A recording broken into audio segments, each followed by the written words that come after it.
Having a demonstration site where we can see the approaches being used in action and people can touch and feel and visit them is a really strong and really useful and proven to be effective in delivering extension. From a knowledge exchange perspective, grower to grower learning is really, really important. And also it's really nice to be able to learn from other sectors and take those learnings and apply them to our system. The industry value of a farm like this is massive in that we're able to try new techniques, technologies and push the boundaries a little bit without the commercial risk of doing that on farm and affecting grower profitability. The overarching project is the Pukekohe demonstration farm. So that's a collaboration between Onions New Zealand, Vegetables New Zealand and the Foundation for Arable Research.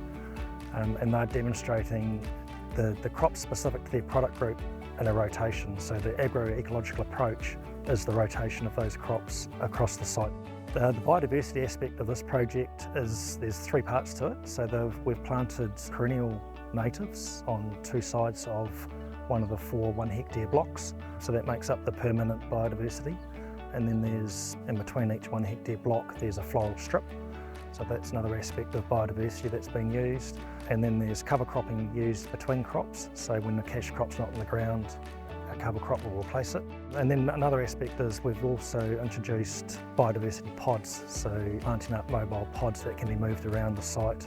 And they also utilise native species to attract beneficial insects into the crop areas. Because the site is here, it's become a real focal point for the grower fraternity, particularly for Pukekohe growers. Vegetables New Zealand, Onions New Zealand and FAR have all been proactive in holding demonstration days here and field days, and Vegetables New Zealand actually went one step further and have held a number of workshop series into specific IPM practices for the individual crops that they've got on the farm.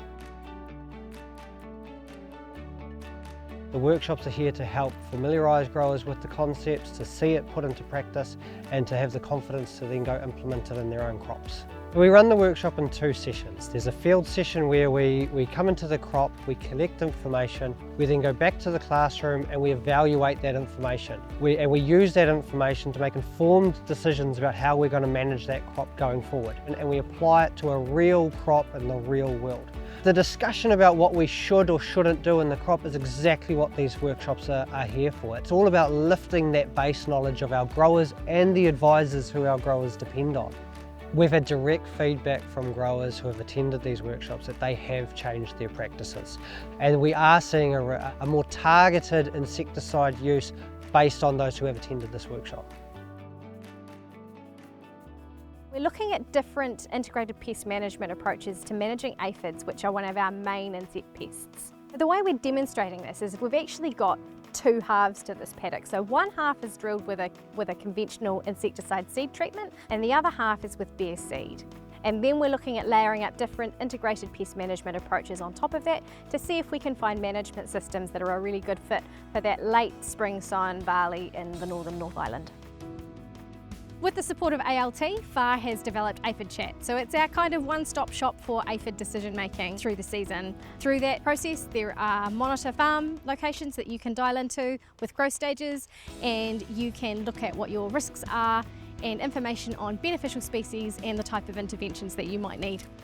Aphid Chat came about because it was lots of little different information sources in lots of different places, and we wanted to have somewhere that people could easily access all of the information that they needed without having to kind of go to lots of different places. It was basically just a way of just having a repository for all of that information that was easily accessible, and it allows the monitor track information to be loaded into that portal, and people can select things that are close to them, and they can also select whether they've treated with insecticide on the seed or not and what growth stage they're at. So they can actually start to build like a regional risk model for them that can be a prompt to either increase your monitoring or whether or not you need to have an intervention or not.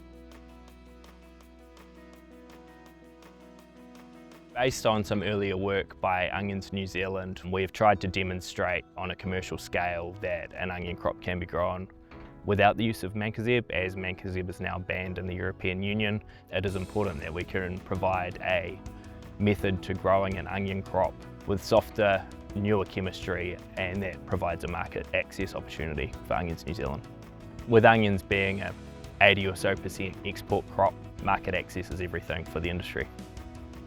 This year we're working with a piece of technology called BioScout that gathers air samples and is able to analyse what disease spores are contained within that sample. We're specifically looking at Stemphillium, as that's a major issue in the onion industry at the moment. In the commercial crop here, we have a conventionally treated area, which is treated somewhat similarly to a current commercial standard. Basically, we're running a calendar spray program for Stemphillium fungicides. We also have an untreated area and an area based on the BioScout readings. When we see a spike in spores of Stemphillium from the BioScout, we then apply a Stemphillium specific fungicide to the crop. We are hopeful that with the untreated area, we are able to demonstrate that a spike in spores leads to an increase in incidence within the crop. If that can be shown, then there is a potential use for the tool in guiding decision making around Stemphillium specific fungicides. Ideally, this will lead to a reduced number of applications required as compared to conventional.